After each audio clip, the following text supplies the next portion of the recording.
Okay, Vikings finally made their roster moves. It took almost like 2 hours after the deadline. Um, a couple surprises, but not really. Um, the one that got everybody freaking out for a few minutes was Everson Griffin. They cut him, but he's going to be back because there's players that they have this rule. I guess it's a new rule this year where you gotta, if you want to put a player on IR, um, if you put them on IR before like September 1st, or then they're out for the season. But if you wait um, till the day, like the day after cut down day, so tomorrow, you could put a guy on IR, and then they only have to be out for, they could be out for like 3 games, as little as 3 games, and then they're back. um, so, and they've got a few guys they want to do this with. Irv Smith is going to be one, Wong Wu, maybe a couple others. So once they do that, then they have roster spots filled back up, and they can bring back guys because I think Griffin for sure will be one. They cut their long snapper. He's probably going to be one. Um, and then maybe there'll be one or two others. And they also made a trade. They traded to get Chris Herndon, a tight end from the Jets.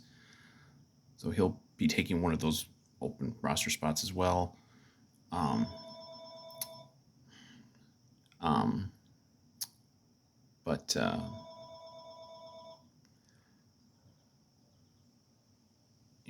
who knows what that means as far as what's going to happen with Irv or even with Conklin. They're giving up a fourth next year for this Herndon, who I'd never heard of until today, but I don't follow all the teams. So my guess is I don't know if he's going to be penciled in as like the starter. I would think they would defer to Conklin on that. But they obviously think he's going to be a contributor because you're not giving up a fourth round pick for someone who's just going to be your last tight end off the bench and not going to play. So they haven't even done the thing with the surgery with Irv yet, so we don't know how long he's going to be out, but that could be an indication that he's going to be out for more than just a couple games. Okay, the big one,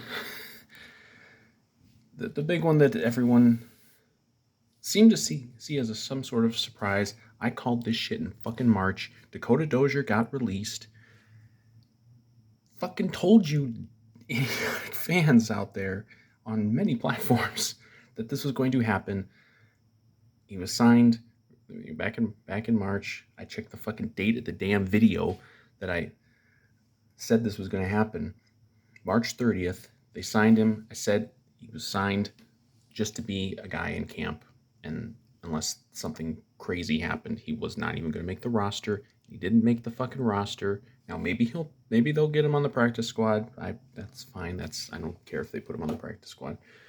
But all the fucking complaining, all the angst, certain radio stations in town devoting hours and hours of content to freaking out about Dakota Dozier's taking first team reps early in training camp. Oh my God, how could they do this? It was never going to happen. He was never going to start. He was unlikely, to say the least, to even make the roster. I think once Wyatt Davis kind of showed that he was coming along, and then they didn't have any injuries, Dozier had no chance to make the roster. But this was always the way it was going to be. He was never going to be on the 53-man roster to start the season. Now, like I said, maybe he'll end up on the practice squad. If there's injuries, maybe he'll show up. But at that point, if you're relying on practice squad guys anyway, you're in trouble. So this was always how it was going to be. Dakota Dozier was never going to be a factor in a starting lineup for this Vikings team this year. It was never going to happen. And the hours and hours of angst and worry that Vikings fans and certain media in this town devoted to him was just mind-boggling to me, because it was never a factor. So he's gone from the roster. He may not be gone from the organization, because I could see them sticking him on the practice squad. I mean, they have a 16-man practice squad. They're going to stick a lot of the guys who got cut today are going to end up there. Drew Samia is gone. He was cut with like an injury designation, so he's not even going to end up on the practice squad. But Davidson Got Cut, he's gone. He was cut with like an injury designation, so he's not even going to end up on the practice squad. Drew Samia is gone. He was cut with like an injury designation, so he's not even going to end up on the practice squad. Another one of the late cuts was Amir Abdullah. I could see him maybe doing the same thing that they do with Griffin, though. Maybe if they've, because if they put that Wangwu on the IR, Abdullah kind of fills the same void there. So I could see them doing the same thing with him. Jake Browning, official. I called that one, fucking called that one too. Jake Browning is gone, but he'll be on the practice squad because he can easily get put on the practice squad. They'll probably end up I'm guessing they're going to end up with at least the one quarterback on the practice squad. Possibly two. So yeah, Mond as of now is QB2, and there's a couple names that were put out there. I saw Brian Hoyer got released. Like he'd be the kind of guy if you want to get like a very cheap veteran backup in here. I could see them maybe doing something with like maybe a Brian Hoyer. Wide receivers, no big stuff there except Dan Chisena, who can't be killed. He's the Michael Myers of Vikings players. He cannot be defeated. He's back. He's not really a receiver, but I mean he's a special teams guy. But he's gonna be here.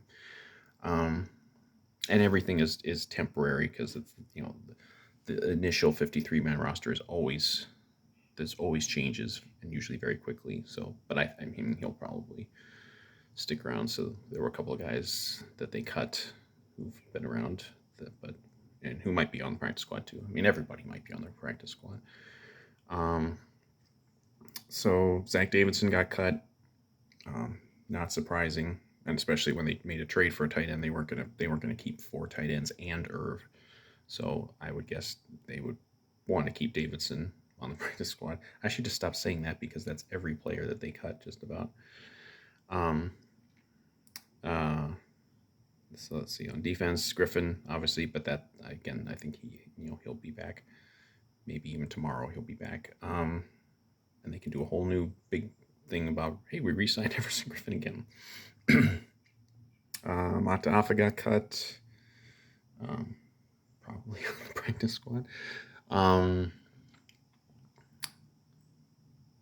to think here.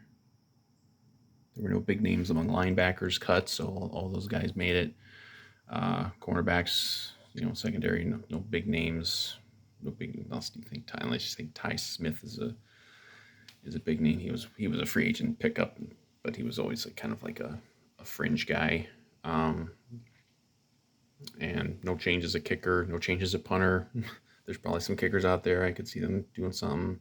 And again, the long snapper, I think he's going to be one of the other guys they bring back once they get a couple of these guys on injured reserve. Beebe was put on injured reserve for the season, so I'm guessing that's the last we'll ever hear of Chad Beebe as a Viking. I would be pretty shocked if he's even in the mix at any point in the future. There was 1 or 2 other guys they put on IR, but for the year, but I don't think they were of much significance as a player. That's not making judgments on them as a person, but so yeah, I mean, basically it's like most cut down days, it's most of the guys you expect to hear about going. So we'll see over the next few days. Obviously, there's a week and a half till the season, so there's still time. But yeah, I would guess for sure Griffin and the long snapper are back once they make these IR moves, and then bringing in this tight end. So there's going to be some changes, and that there aren't. I'm sure there's guys who got cut who are somewhat on the Vikings radar, and maybe those would replace somebody who's here, and then we'll see who gets on the practice squad and all that stuff. But the big headline today is just I was fucking right about Dakota Dozier, and all you people whining about him since last March. You wasted all that time, all that angst for nothing, because he was never going to be a factor. And hopefully y'all learn the fucking lesson that just because a guy is signed in the winter or early spring, as it were, doesn't mean the guy's going to be there once the season begins. You got 90 players in camp, and more than a third of those guys are not on the roster. So maybe I almost hope they signed Dakota Dozier back to the practice squad just to see a new round of whining from the same people who were like, oh, why can't we ever get rid of Dakota Dozier? Well, because he is gone. He's might as well be in Siberia if he's on the practice squad. He was only ever going to be here for injury purposes, and those didn't happen yet. The way this season's going, they probably will, but yeah, you were all wrong about Dakota Dozier, all freaking out about him, all the freaking out about Jake Browning. He ain't going to be the backup quarterback. If we had guys who would get the fucking shot, we wouldn't have to worry about Jake Browning at all this season, but as of now, we still do. I could see them maybe picking up a backup quarterback and maybe, some other positions, but, I think they got a good roster if they could just fucking have some injury luck, god damn it. They didn't have any injury luck in August, I'll say that. Maybe they can have some injury luck for the rest of the season. But so yeah, Griffin will be back. Long snapper will be back. I think Abdullah will probably be back, and a lot of these guys will be back on the practice squad. And we'll get ready for Cincinnati.